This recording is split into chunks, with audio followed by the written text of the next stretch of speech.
പറയുന്ന പോലെ നമ്മളിവിടെ ഇന്ന് കൂടിയിരിക്കുന്നത് കേന്ദ്ര സർക്കാരിന്റെ കീഴിലുള്ള MSME മന്ത്രാലയവും അതുപോലെ തന്നെ ICAR Indian institute of spices research സംയുക്തമായി നടത്തുന്ന ഒരു ഏകദിന ശില്പശാലയിലേക്കാണ് നമ്മളിവിടെ എല്ലാവരും ഇന്ന് ചേർന്നിരിക്കുന്നത്. ഈ ഒരു ഓൺട്രപ്രണർഷിപ്പ് അവയർനെസ് പ്രോഗ്രാം കൊണ്ട് നമ്മൾ ഉദ്ദേശിക്കുന്നത് എന്താണെന്ന് വെച്ചാൽ നിങ്ങളുടെ ഉള്ളിൽ ഒരു സംരംഭകത്വത്തിന്റെ ഒരു ജ്വാല കത്തിക്കുക. നിങ്ങൾ നിലവിൽ ഒരു സംരംഭം നടത്തിക്കൊണ്ടുള്ള വ്യക്തിയാണെങ്കിൽ നിങ്ങളുടെ പ്രശ്നങ്ങൾ, നിങ്ങളുടെ സംശയങ്ങൾക്കുള്ള ഒരു സമാധാനം കൂടെ ഉണ്ടാക്കി തരിക. ഇനി നിങ്ങളുടെ അനുഭവങ്ങൾ നിങ്ങൾക്ക് ഈ ഒരു വേദിയിൽ പങ്കുവയ്ക്കാനുള്ള ഒരു അവസരം കൂടെയാണ്. ഞങ്ങളൊരു ഫീഡ്ബാക്ക് സെഷനൊക്കെ ഉണ്ട്. അപ്പോൾ ഇങ്ങനെയുള്ള പല മന്ത്രാലയങ്ങളും മിനിസ്ട്രീസും ഓരോ കാര്യങ്ങളൊക്കെ ചെയ്യുമ്പോൾ സംരംഭകൻ എന്ന നിലയിൽ നിങ്ങൾക്ക് എന്തൊക്കെയാണ് ഞങ്ങളോട് പറയാനുള്ളത് എന്നുള്ള ഒരു കാര്യം കൂടെ ഇവിടെ പറയുന്നുണ്ട്. ഓക്കെ, അപ്പോൾ ഇന്ന് അവയർനെസ് പ്രോഗ്രാം എന്നാണ് ഇതിൻ്റെ എന്റർപ്രണർഷിപ്പ് അവയർനെസ് പ്രോഗ്രാം. ഞാനത് വിനീഷായിട്ട് സംസാരിക്കുകയായിരുന്നു. Basically this is a facilitation or promotional programme. ഞാനൊരു ചോദ്യം ചോദിച്ചു, അഥവാ നിങ്ങളിപ്പോൾ സംരംഭകരാണ് അല്ലെങ്കിൽ സംരംഭകരാവാൻ ഉദ്ദേശിക്കുന്നു എന്നുണ്ടെങ്കിൽ any direct role for MSME ഉണ്ട്. പക്ഷെ ഈ പർട്ടിക്കുലർ ഓർഗനൈസേഷൻ ഒരു promotional role. First of all let me welcome to our facility. We are a set of people who have been only orientation, അതായത് ഒരു ഇൻട്രൊഡക്ഷൻ ടു എന്റർപ്രണർഷിപ്പ്, അങ്ങനെയാണ് നമ്മുടെ programme. ഒരു awareness പ്രോഗ്രാമാണ്. എങ്ങനെ ഒരു സംരംഭം തുടങ്ങാം, എന്തൊക്കെ കാര്യങ്ങൾ ശ്രദ്ധിക്കണം, എന്തൊക്കെയാണ് അതിന്റെ സ്റ്റെപ്സ് എന്നുള്ള കാര്യങ്ങളാണ് പ്രധാനമായിട്ടും നമ്മൾ ഈ പ്രോഗ്രാമിൽ ഉൾപ്പെടുത്തിയിട്ടുള്ളത്. എന്തായാലും ഓൾറെഡി കുറെ സംരംഭങ്ങളുള്ളത് സന്തോഷമുള്ള കാര്യമാണ്. പിന്നെ ഒരു 30 വയസ്സിൽ താഴെയുള്ള എത്ര പേരുണ്ട് ഈ കൂട്ടത്തില്? 50 വയസ്സിൽ കൂടുതലുള്ളവരോ? Very good. സോ നിങ്ങൾക്ക് തന്നെ ഇപ്പോൾ ഒരു കാര്യം മനസ്സിലായിട്ടുണ്ടാവുമല്ലോ, പ്രശ്നമേ അല്ല പ്രായം. സംരംഭം തുടങ്ങാനായിട്ട് പ്രശ്നമേ അല്ല.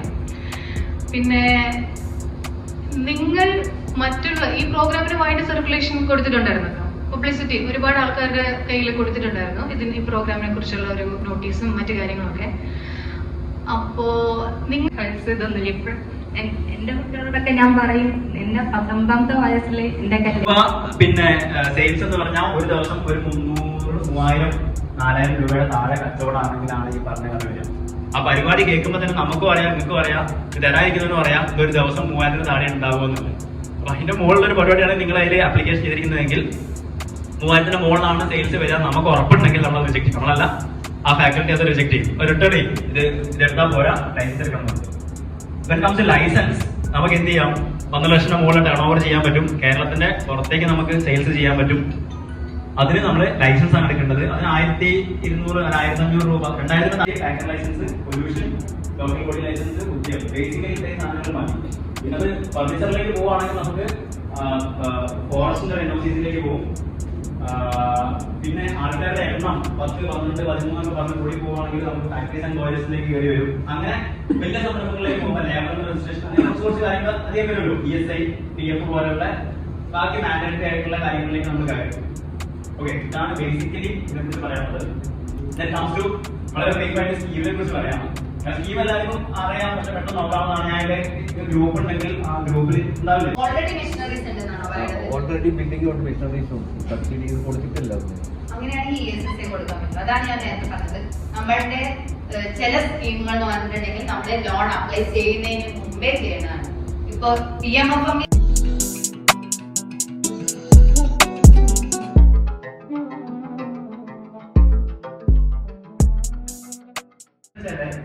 നമ്മുടെ രാവിലെ സൂചിപ്പിച്ചു പറഞ്ഞ നമ്മുടെ ഇന്ത്യൻ സമ്പദ് വ്യവസ്ഥയുടെ 30% മുകളിൽ ഒരു അടിത്തറയായിട്ട് നിൽക്കുന്ന കോമ്പണന്റ് MSME സെക്ടറാണ്. അതായത് ബിസിനസ് ചെയ്യുന്ന ചെറുകിട സംരംഭകർ, അവരാണ് നമ്മുടെ ഇന്ത്യയിൽ 30% GDP ഗ്രോത്തിനും അതുപോലെ തന്നെ 45% കയറ്റുമതിക്കും ഉള്ള സംരംഭം വരുന്നത്. അപ്പോൾ നിങ്ങൾക്ക് ഇത് കുറെ സ്കീംസ് ഉണ്ടല്ലോ, നിങ്ങൾ ആക്ച്വലി നിങ്ങളുടെ ഇമ്പോർട്ടൻസ് മനസ്സിലാക്കിയിട്ടുണ്ട്.